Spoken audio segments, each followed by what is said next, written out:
مال بیا این اجا چیسته برای سیاحت برای تماشا کردن.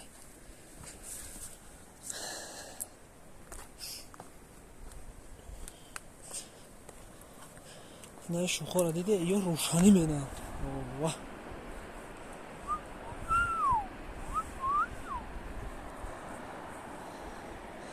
منظره رو ببین. خش به حال پتپیچکانی کنار غریبان تیجه ایجا رو ببین.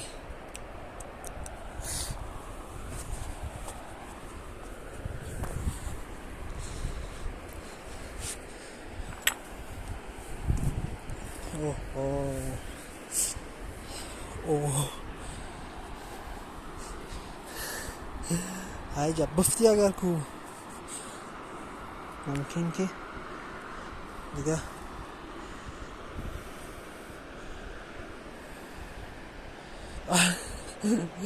سر تا میخواه کمتر نگه منی. ایجا بزنی اگر آی سرم تو خود ممنون. بسم الله الرحمن الرحیم.